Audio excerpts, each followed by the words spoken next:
New Yorkers are facing twin crises in this moment: an authoritarian administration and an affordability crisis. If you read the pollsters, the shutdown was a big factor, negative for the Republicans.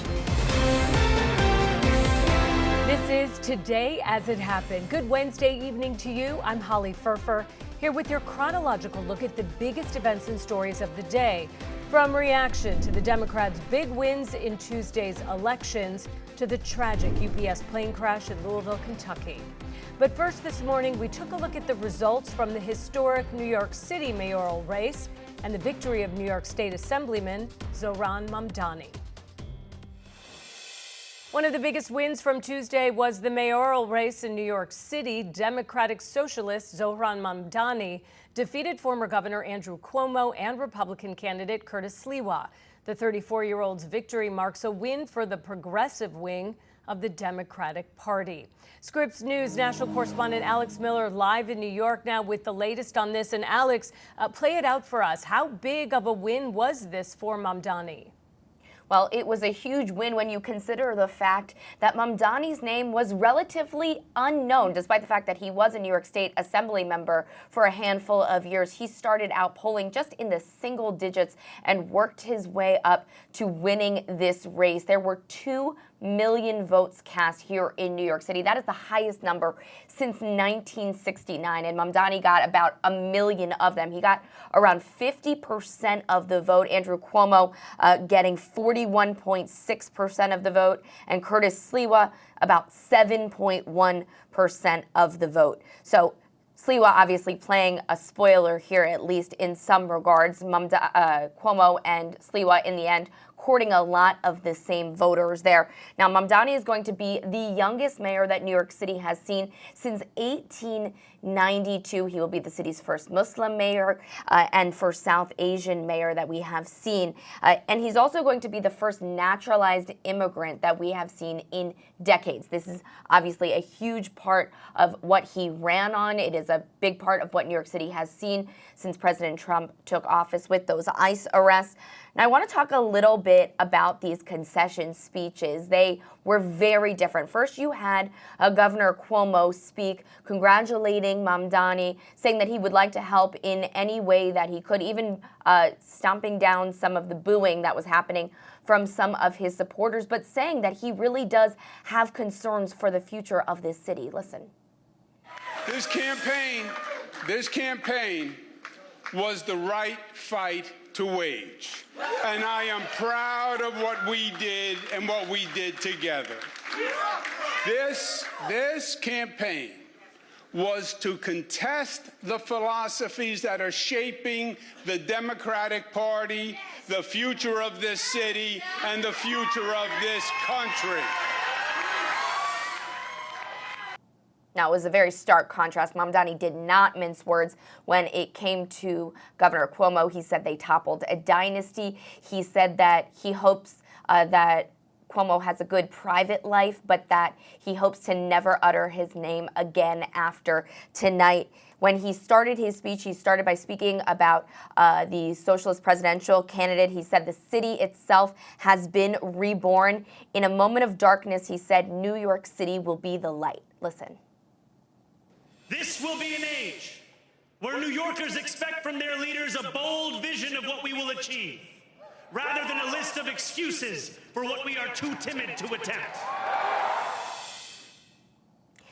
Now, Mamdani is going to speak in just a couple of hours, so it'll be interesting to hear how he's going to start his term as mayor. Obviously not immediately, but what he has planned. He has a lot of things that he has promised New York City's voters. And I think it's just interesting to note also that during that speech, Holly, he made note that he said he is a young Muslim democratic socialist, and he said, I refuse to apologize for any of this. And so, Alex, what does this tell us about where New York City's voters are politically? Are we seeing that they're more progressive than ever? You know, it's really hard to say because Mamdani obviously is the next mayor, an incredibly progressive candidate there. He got 50.4% of the vote with about 90% of the vote in. And then you look at the other half of the vote share and you have almost 42% for Cuomo, 7% for Curtis Sliwa. So it really shows that this city is divided between the progressive wing and the more moderate Democrat Republican wing. And I really think that that actually is a representation of what we are seeing across the country here. Now, also interesting to note, Politico reported that Mamdani did not actually vote for himself as a Democrat. He appeared on the ballot more than once. Of course, we know he got the Democratic nomination, but he also appeared as a third-party candidate for the Working Families Party. That is where Politico is reporting that he cast his ballot on. So just interesting to note there as we move forward. And he is the next Democratic mayor, but also this representative of this third party. All right, Scripps News national correspondent Alex Miller live in New York for us. Thank you so much for that update, Alex. And Democrats swept major races across the country on Election Day, winning governor's races in Virginia and New Jersey. Scripps News congressional correspondent Nathaniel Reed joins us now live from New Jersey's state capitol in Trenton. And Nate, another statement win for the Democrats here. What are you seeing there on the ground? Well, look, Democrats made significant gains all across the state. In fact, shifting every single county in the Garden State further to the left. Just last year, Vice President Kamala Harris won the state by just about 6 points. A couple of years before that, the last governor's election in 2021, the Republican candidate only lost by 3 points. So this is a state that certainly Republicans were looking as a possible pickup opportunity. Ultimately, they were denied that chance last night. Now, Governor-elect Mikey Sherrill, she won the state by 13 points. Certainly a massive move for Democrats here as they look to reassert themselves after a disastrous 2024 election. Now, the big question is whether they'll be able to repeat that performance next year in the midterm elections. But look, Democrats tried to make this race as much as possible about President Donald Trump, make this a referendum on his time in office so far. President Trump's gains among Latino voters in some counties around New York City, those appear to have been entirely erased. Representative Sherrill winning Passaic County by 18 more points than just the last election when Democrats actually lost Passaic County for the first time in recent memory. So interesting to see all of the shifts across the Garden State. Representative Sherrill touching on President Trump and how her victory counters his presidency during her remarks in East Bridgewater last night. Take a listen. Liberty and prosperity. I've seen the genius in that motto over the last year, because both are essential in our democracy. And as the president is backing away from this ideal, cutting SNAP, ripping away health care, terminating Gateway, governors have never mattered more.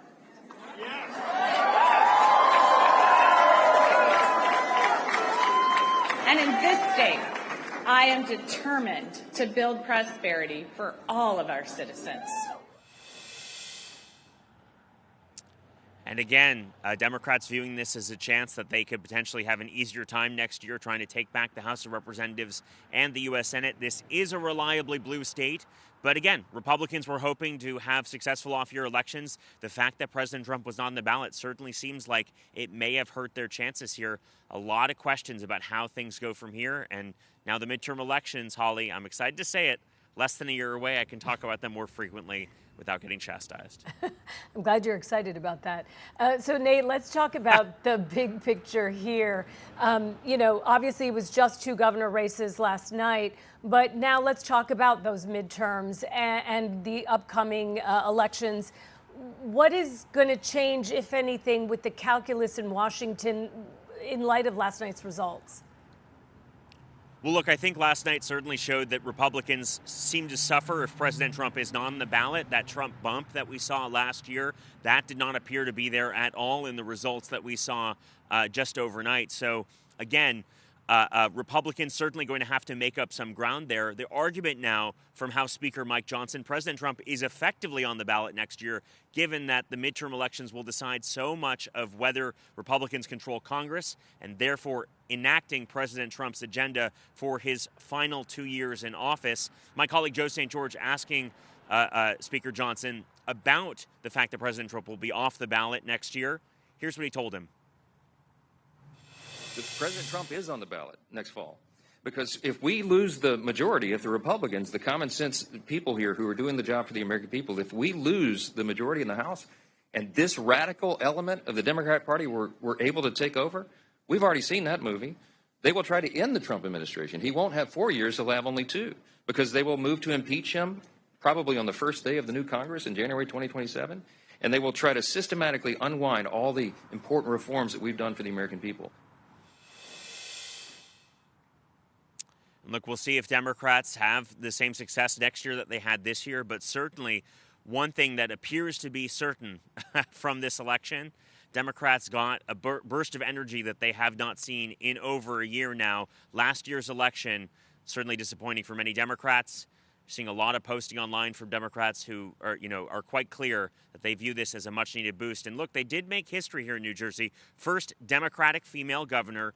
Furthermore, the first time that Democrats have held the governor's mansion for 3 consecutive terms since 1961. So history in the making, Holly. Absolutely. Grab the popcorn.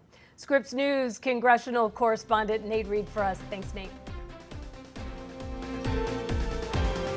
Coming up on Today As It Happened. We'd have a discussion after the press leaves about what last night represented and what we should do about it, and also about the shutdown and how that relates to last night.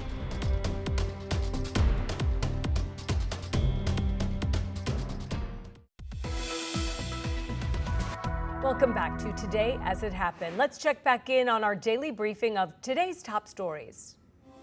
A deadly typhoon battered the central Philippines, leaving at least 85 people dead, 75 others missing. This storm caused severe flooding that trapped people on their roofs and swept away cars. Among the dead were 6 people killed when a Philippine Air Force helicopter crashed while delivering humanitarian aid. The storm has moved into the South China Sea and is expected to reach Vietnam Friday morning. Defense Secretary Pete Hegseth says the U.S. struck another suspected drug boat in the Pacific. Tuesday's attack killed 2 people, bringing the total number of deaths to at least 66 in 16 strikes. The USS Gerald R. Ford aircraft carrier is now heading to the Caribbean as military operations expand. Hundreds of first responders are searching for more victims after a UPS cargo plane crashed and exploded at the company's Louisville, Kentucky aviation hub. It was full of fuel for the long flight to Honolulu when it crashed into several buildings, including an auto parts business and a petroleum recycling company. And right now, there are 9 confirmed deaths, while 11 others are injured. Kentucky Governor Andy Beshear says 16 families say they have not heard from their loved ones. And this morning, President Trump is reacting to a series of off-year election victories by Democrats. I continue to be interested in having a conversation with President Trump on the ways in which we could work together to serve New Yorkers, whether that be delivering on his campaign promises around cost of living or the many issues that New Yorkers have been sharing with me about the drastic impacts that the legislation that President Trump has ushered through Washington will mean for them and their lives. Dems secured the governor's mansion in Virginia and New Jersey, as well as holding 3 state Supreme Court seats in Pennsylvania and winning a congressional redistricting effort in California. Democratic socialist Zohran Mamdani, who has often caught the ire of President Trump, also won the mayorship in New York City. President Trump is hanging those losses on the fact that his name was not on the ballot and the government shutdown, now the longest in U.S. history. Scripps News White House correspondent Haley Bold tracking the president at this hour and joins me now. And Haley, the president spoke with Republicans this morning at the White House about ending the shutdown and ending the filibuster to do so. So what's the latest there? Yeah, Holly, President Trump is publicly pressuring Republican senators to end the filibuster as the shutdown now reaches record lengths. And the president hosting his party's senators here this morning over a breakfast where he doubled down on his warning that Democrats would do the same in his explanation for why Republicans should. The president telling them it would be, quote, impossible to beat us, saying they could pass legislation to open the government, pass voter ID laws, and stop mail-in voting. Listen.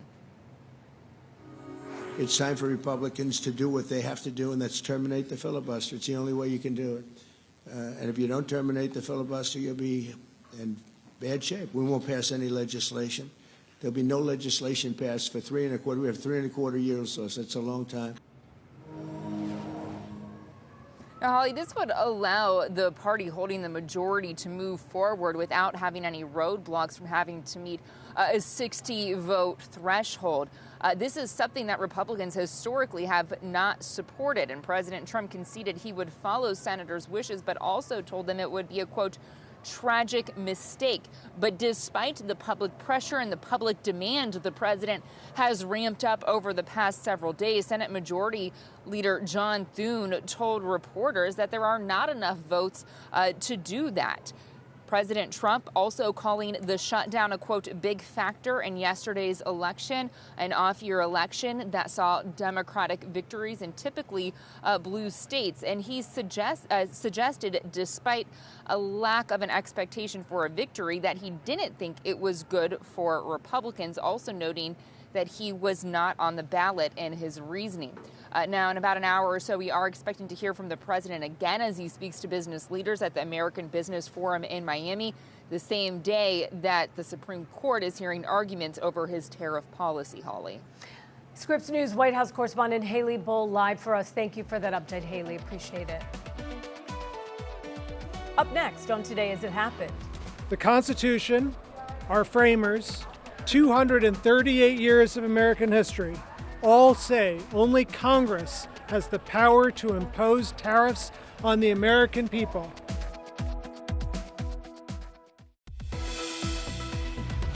You're watching Today As It Happened, Scripps News rundown of the biggest events and stories of the day. So let's jump right in. A federal judge ordering prosecutors to turn over evidence in the criminal case against former FBI Director James Comey, and to do so by tomorrow.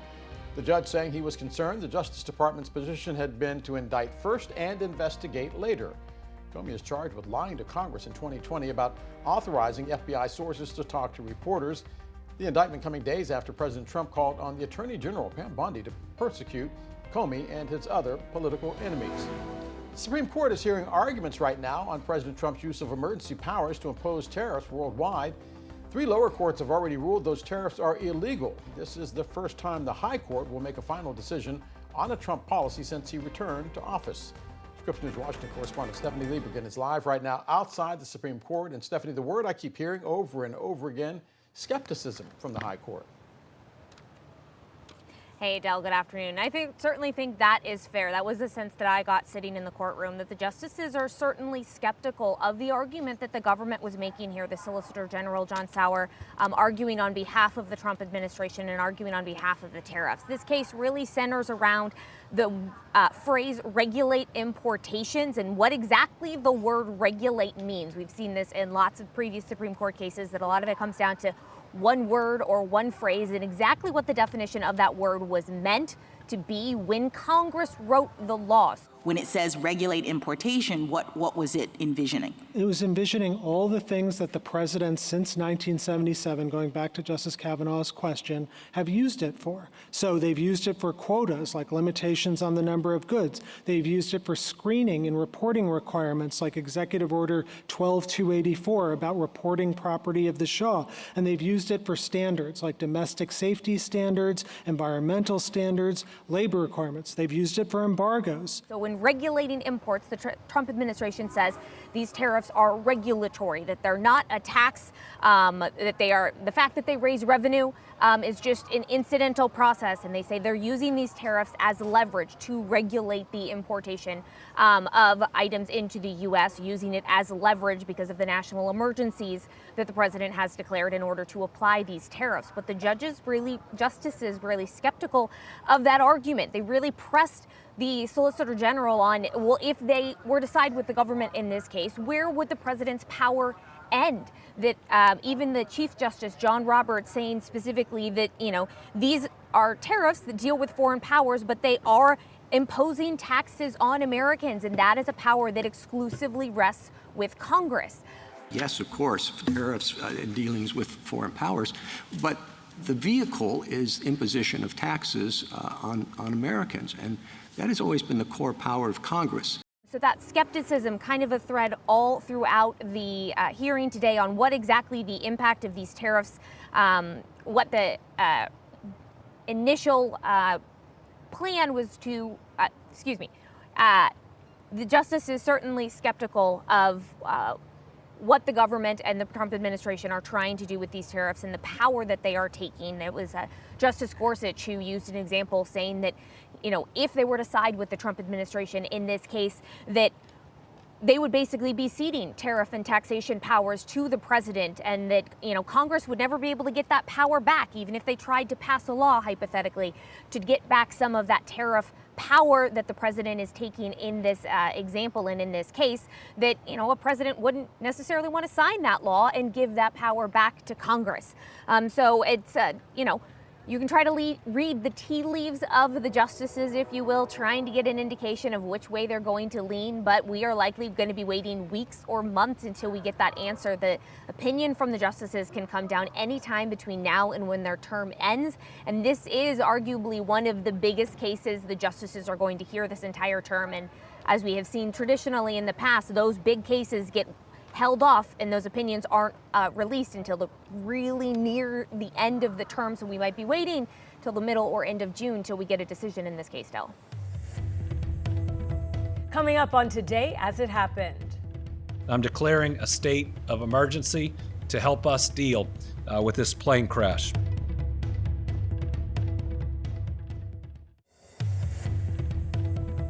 Welcome back to Today as It Happened. I'm Holly Furfer. All right, let's jump right back into our rundown of the day's top stories. It was 2 years ago, a gunman opening fire, shooting and killing 18 people in Maine. It was that state's deadliest mass shooting ever. And now Maine has a new law aimed at preventing future attacks like it. Our senior national investigative correspondent, Lori Jane Gliha, reported extensively on that mass shooting then. She's live now with an update on what this means. And Lori Jane, what did voters in Maine decide yesterday? Well, Del, they were voting on implementing a red flag law. And now that it has passed, they have one more mechanism that would allow someone's guns to be removed if that person poses a threat to themselves or the community. 2 years ago, a member of the U.S. Army Reserve opened fire at 2 locations in Lewiston, Maine, killing 18 people, including Max Hathaway, a father of 2 whose wife was expecting. He certainly shouldn't have had access to guns. Our months-long Scripps News investigation last year revealed the shooter showed multiple warning signs, but Maine law enforcement officers did not attempt to remove his firearms using the state's yellow flag law. They could have petitioned for his guns to be removed following a mental health evaluation, but never did. Some said the process was too cumbersome, with lots of layers. This year, a push for a less restrictive red flag law landed on Maine's ballot. 21 other states have similar red flag laws allowing family members and law enforcement to petition a court directly without first going to a doctor before someone's guns could be removed. Tuesday, voters approved the measure. The state's yellow flag law, meanwhile, still remains in effect. Data obtained by Scripps News shows Maine law enforcement officers have stepped up the use of that law from 81 times before the 2023 shooting to 526 times so far this year, including this week when police say a 41-year-old woman threatened to kill herself and her ex-husband. And Del, this issue was put on the ballot as part of a citizen initiative. According to Maine's Attorney General's office, it will take effect 30 days after the governor proclaims the election results. Del. So, Lori Jane, what exactly does this mean? Who can petition for someone's guns to be removed? Well, Del, there are many similar laws around the country. This law now allows law enforcement and immediate family members or someone who lives or lived with the person to do this type of petition. But this process is not taken lightly. There is a hearing that is required and evidence that must be presented and certain requirements of proof that must be met. And a hearing must be held within 14 days of the petition being filed, Del. Scripps News Senior National Investigative Correspondent Lori Jane Gliha, as always, we thank you for being with us. NTSB is providing new information about that UPS plane crash in Louisville, Kentucky. Take a look at this video. The cargo plane crashing and turning into a fireball. It happened just as the plane was taking off. 9 people now confirmed dead, but officials are still combing through the wreckage looking for remains. The NTSB is now sharing those details about the investigation, and Scripps News investigative reporter Patrick Terpstra joins us live. And Patrick, they're starting to fill in the sequence of events that led up to this disaster. Absolutely, and we just had a briefing from the NTSB a few minutes ago where they're really filling in a lot of blanks. You know, there was some question about whether the plane actually lifted off at any point, and now investigators are saying that indeed it did get airborne as it was hurtling down the runway, and it was able to actually clear a fence at the end of the runway before it then crashed into a number of structures and buildings. And that huge fireball, the NTSB says, was about half a mile wide. Wow. Another piece of information the NTSB shared is that right before that fire occurred, the left engine actually separated from the aircraft. You'll recall, as that plane was rolling down the runway, the left side of that wing was on fire, but it wasn't actually always attached to the engine. So a big question for investigators will be what exactly led to that engine coming off from that plane. You can imagine once that happened, it was extremely difficult, of course, for the crew to regain control of the aircraft. But the NTSB laying out a huge investigation ahead, 28 people involved in that investigation. A question came up. Government is shut down. What is the impact of that? NTSB saying they do not expect any result because of the shutdown, that they are really working very hard to try to figure out what happened. And there was a breakthrough just about half an hour ago. Todd Inman, an NTSB member, saying that they found those crucial black boxes. We have identified the cockpit voice recorder and the flight data recorder. This is what is commonly referred to as a black box. We have investigators now that have located it. As you can imagine, it's suffered some heat, not intrusion, but heat around it. These recorders are built for that. We feel comfortable once we get these to our lab in DC that we will be able to get a good readout of the applicable data, and that will be yet another point of information that will really help us understand what happened. He said the first order of business today is to actually walk the entire length of the runway, to have a team do that. It's called a FOD walk, foreign object debris, to try to find, is there any other piece of evidence out there that could be tiny, that could be critical to solving the mystery about what happened here. Also, they will then go through all kinds of maintenance records and logs for this airplane.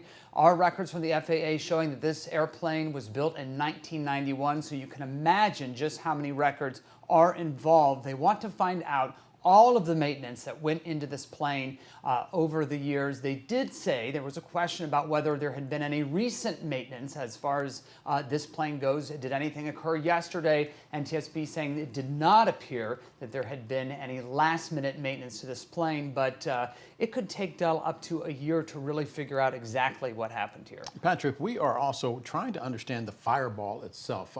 Why was this explosion so large? And the NTSB saying there were actually a series of explosions. Of course, you had all the fuel on board the airplane, talking about tens of thousands of gallons of fuel, but also where this crashed. This was an area of industrial sites, and so once it crashed, the fire itself actually then ignited several other smaller explosions. At this hour, we know that 9 people are dead, and as many as 16 others, 16 total, might be dead at the end of this because there is just so much debris, and the search for the dead continues. The FOD, they search for the debris. Coming up on Today as It Happened, more analysis of Tuesday's blue wave, including a California measure approving the redrawing of the state's congressional districts. Scripps News political director Andrew Rafferty joins us in the studio after the break.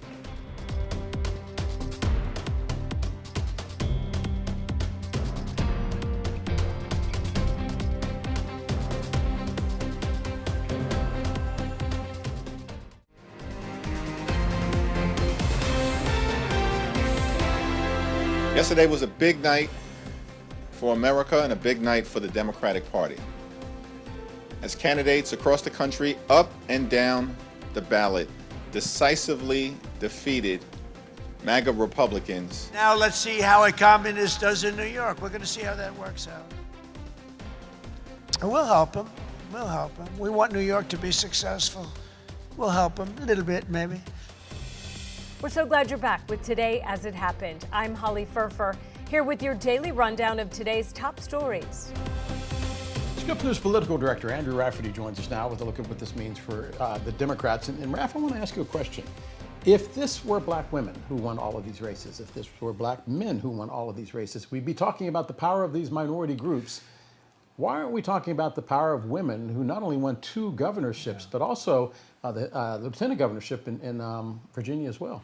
Yeah, it does. It does probably deserve a little bit more exploration. And you're right. We knew in Virginia, one way or the other, whether it was Winsome Earl Sears or Abigail Spanberger, that would be the first time that a woman is the executive of Virginia. New Jersey has had a female governor, but Mikey Sherrill, of course, picking up that mantle, being successful last night. And I think it's interesting because especially the 2 women who won the governorships, both in Virginia and New Jersey, have a very similar backgrounds and ran similar campaigns. They were even roommates when they were here in D.C.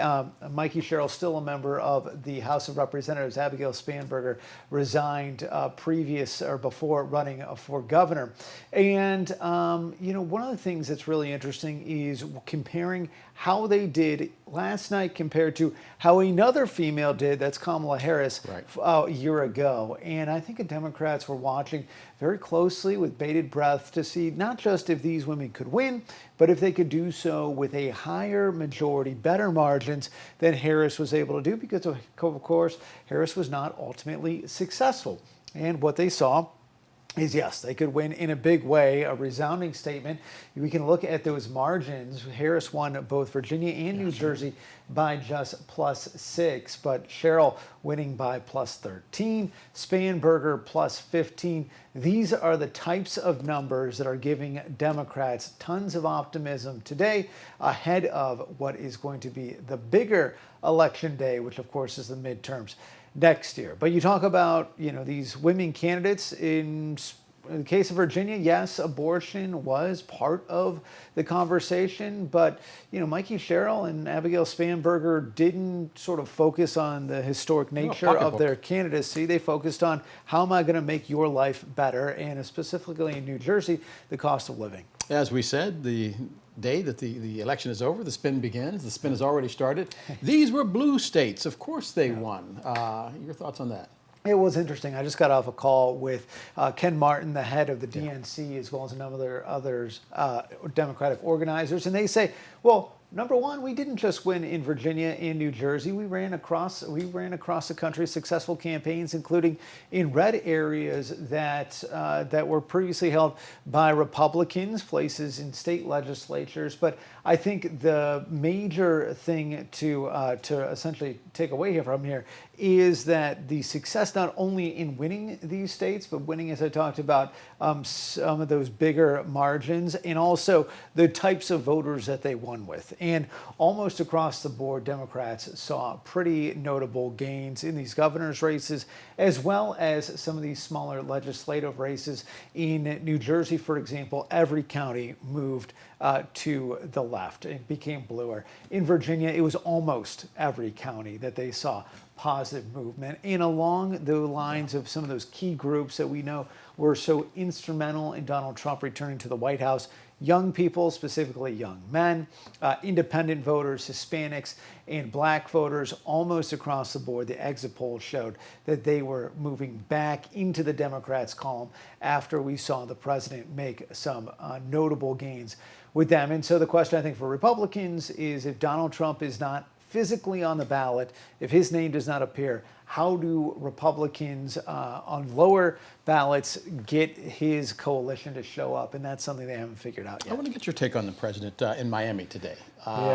We had him on the air. We had him on the air live, and he basically said the economy's great. Yeah. I'm great, and the reason they lost is I wasn't on the ballot, and the fact that the government shutdown was the fault of Democrats. Every piece of polling that we have been reporting on in the last week seems to indicate otherwise. So does he basically carry on this attitude at his own political peril? Well, I think peril might be the right word here, because we did see that a number of folks who voted had a disapproval of the president, higher than certainly the rate of his approval. A number of folks said that their vote was more so a vote against Donald Trump than for even the Democratic candidate. And then, we know that a lot of people are worried about affordability. Yeah. And that was sort of the key word for Mamdani in New York City. I've heard we've seen a number of other Republican candidates talk about how Republicans need to focus more on this issue of making life more affordable for Americans, rather than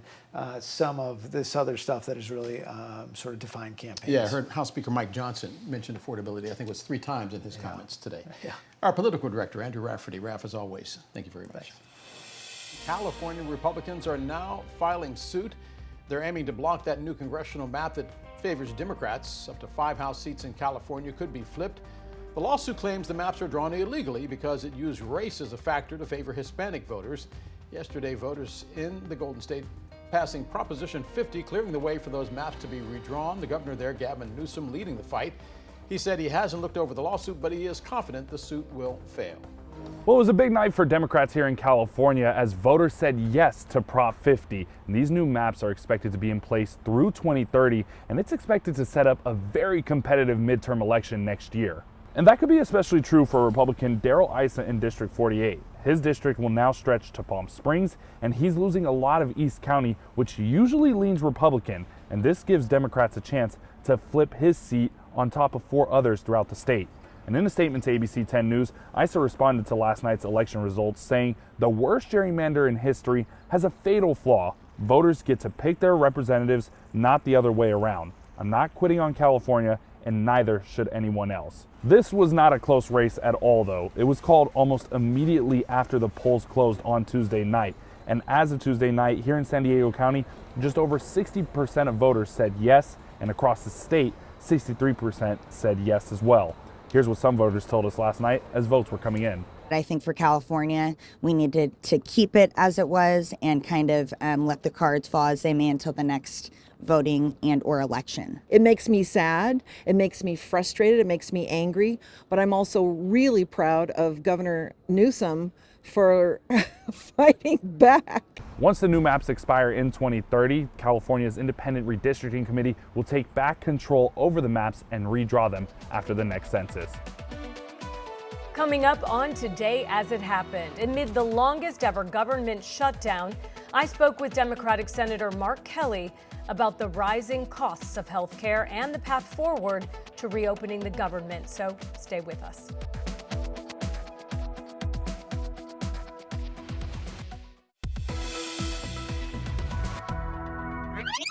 The government shutdown entered day 36 today, making it the longest in the history of shutdowns for the United States.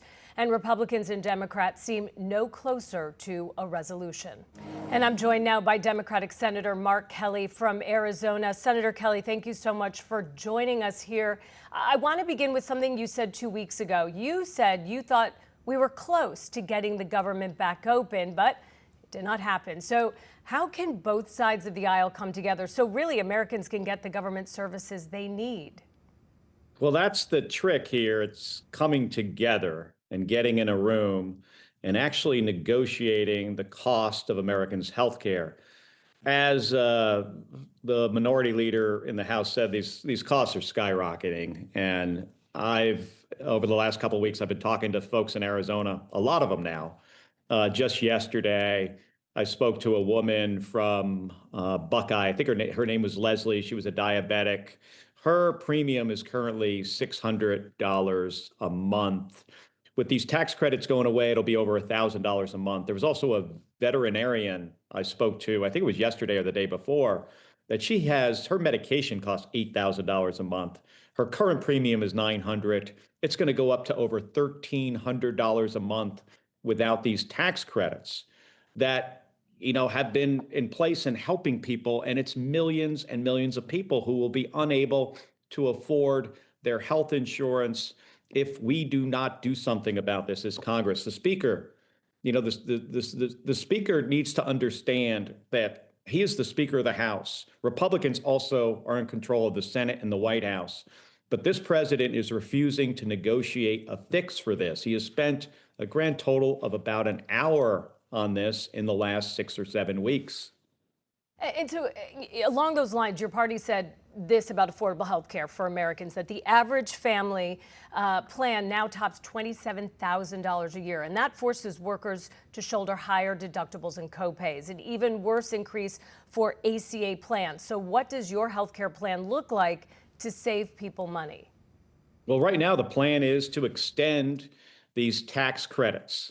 So let me give you another example. There was a woman in Yuma I just talked to who has 3 kids. She has pre-existing conditions. She pays $560 a month. It's going to go up. Her insurance is going to go up to $3,000 a month. So our plan is to prevent those incredible increases from happening. I mean, these are skyrocketing costs. And right now, it seems like my Republican colleagues don't really care about this. I mean, they do not have a solution. Our solution is, we've got plenty of options. One option is, at least let's extend these tax credits for a year so people do not lose their health insurance, because when they lose their health insurance, some people die. Others wind up going bankrupt. They wind up being one accident or illness away from bankruptcy. So we know what we need to do to fix it. Let's just make sure that we do not ruin people's lives with these skyrocketing increases in costs. I've had a lot of conversations with people, and a lot of what I'm hearing from some ask why Democrats won't agree to a clean CR to reopen the government, then work on a health care plan with Republicans.